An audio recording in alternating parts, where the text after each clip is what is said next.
Balik lagi, masih bersama saya Sultan Rifandi dalam acara Interfaith di Mata Milenial Indonesia TV, Matanya Indonesia. Tadi saya sudah berbincang sedikit mengenai kesibukan Romo, kemudian aktivitas dan lain sebagainya, termasuk nyerempet-nyerempet sedikit tentang tema kita, Romo. Kita akan membahas terkait cinta kasih menggerakkan persaudaraan yang dalam konteks ini kita ingin mengambil pesan-pesan universal dalam berbagai perspektif. Tentu kita tidak akan membicarakan soal iman. Iman itu soal dapur, tapi ruang tamu yang harus kita sediakan berbuat baik kepada sesama tanpa memandang apa agamanya, apa budayanya, apa sukunya, dan lain-lain sebagainya. Nah, ini kan sedikit lagi kita akan merayakan perayaan ibadah ya, bisa disebut ibadah, Romo ya. Natalan ini dan tentu saja kan menjadi ajang semacam perayaan nasional juga ya, bahkan menjadi hari libur nasional dan lain-lain sebagainya. Nah, ini kan Natal itu bukti cinta kasih Tuhan kepada umat manusia yang berdosa gitu kira-kira ya, Romo ya. Ini koreksi saya kalau saya salah ya, Romo ya. Ya, betul. Oleh karena itu kan Natal menjadi titik awal bagi pengorbanan Kristus demi menyelamatkan manusia berdosa dari kebinasaan. Nah, sebelum kita masuk dalam poin persaudaraan, cinta kasih ke menggerakkan persaudaraan ini, kita perlu mendengarkan sebenarnya apa pesan yang bisa diambil oleh masyarakat mengenai hari perayaan Natal ini sebenarnya, Romo?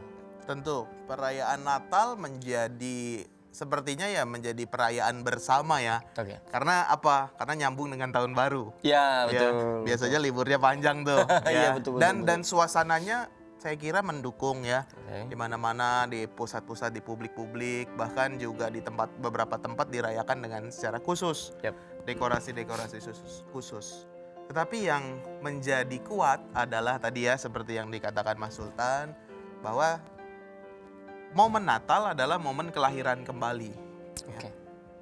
Juru selamat Yesus Kristus diyakini hadir ke dunia karena cinta kasihnya. Untuk apa? Untuk membawa kemanusiaan yang baru, kita semua diselamatkan.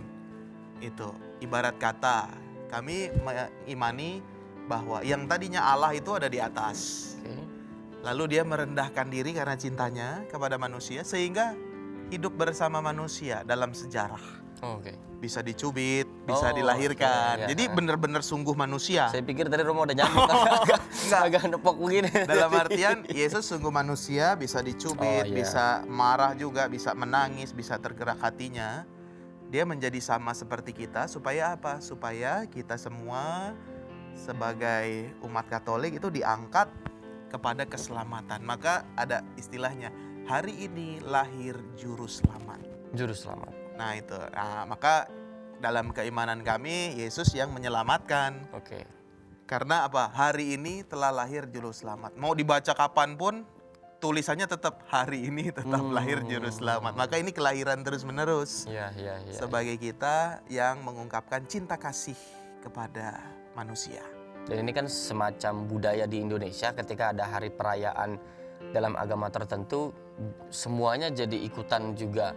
Sama seperti misalkan Idul Fitri, akhirnya kan semua makan semur juga, daging betul. juga gitu ya. Dan ini adalah salah satu contoh di mana toleransi sangat penting. Betul, Mas Sultan. Saya termasuk keluarga yang Pancasila campur.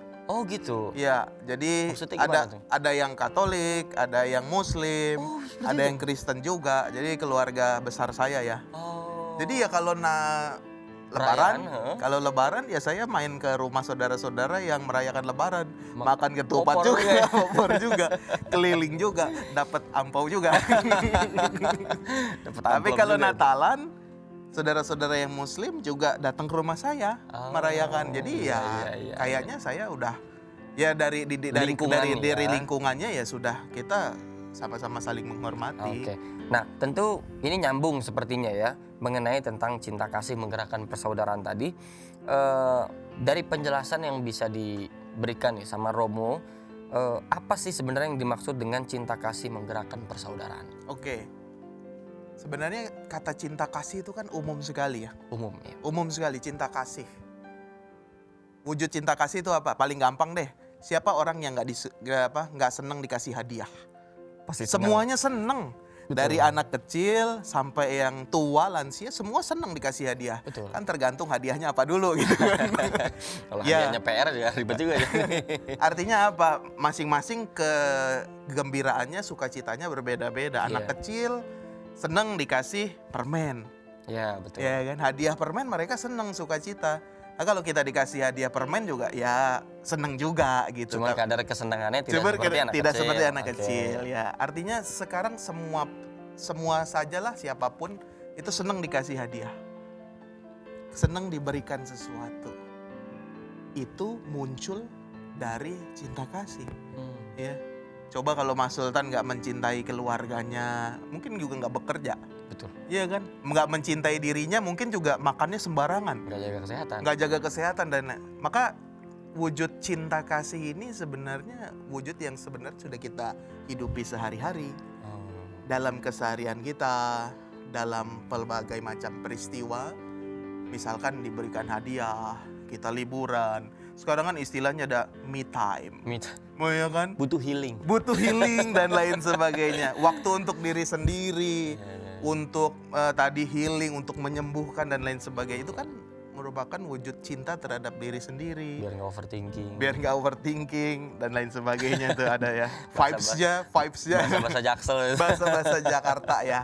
Tapi ya itu menjadikan kita juga bisa menghargai diri sendiri dan bisa menghargai sesama. Cinta kasih ya wujud terlihat dari wujudnya lah. Gitu, Mas Sultan. Dan sampai pada akhirnya bisa ke tahap menggerakkan persaudaraan. Itu Betul. seperti apa? Menggerakkan persaudaraan. Jadi ibarat kata nih, kita ambil contoh lah. Oke. Mas Sultan kalau makan bubur diaduk atau nggak diaduk? Saya tim yang diaduk tapi dikit. Oh. Lebih ke nggak diaduk sih Ya sebenarnya. nggak diaduk ya. Oke. Saya mau diaduk mau nggak diaduk, yang penting saya makan bubur. Iya sih. Tapi nggak. Dari contoh ini saya mau katakan apa? Mas Sultan misalkan tadi yang tidak diaduk. Ya. Misalkan saya yang diaduk. Oke. Kita tetap bisa ngobrol santai kan? Tetap bisa. Nggak bisa, nggak. Oh Mas Sultan buburnya nggak diaduk, musuh saya. Nggak bisa juga. Ya. Bahwa sebenarnya kita hidup saling berdampingan. Karena apa? Karena kita sama-sama punya cinta. Cinta bubur. Cinta bubur, Kalau tadi. dia kan. Yang penting ada buburnya kan. Iya. Artinya apa? Kita tetap saling mencintai, mewujudkan Iya. cinta kasih satu sama lain, sehingga apa? Menggerakkan persaudaraan itu. Nah, oke. Nah, ini menjadi apa namanya? Menjadi pertanyaan berikutnya, lalu bagaimana kita mengimplementasikan cinta kasih kita gitu kan? Oke, kita sama-sama suka bubur nih, tapi gimana caranya supaya kita nggak diem-dieman, tetap bisa ngobrol, tetap bisa mengimplementasikan cinta kasih tadi untuk membangun persaudaraan yang lebih rekat. Sekarang kan cukup sulit. Ya, Persaudaraan bisa diretak bahkan oleh sosial media, oleh komunikasi yang kurang. Begitu kira-kira Romo. Tapi jangan dijawab dulu Romo, kita akan jawab di segmen berikutnya, jadi tetap di Interfaith hanya di Mata Milenial Indonesia TV. Matanya Matanya Indonesia. Indonesia.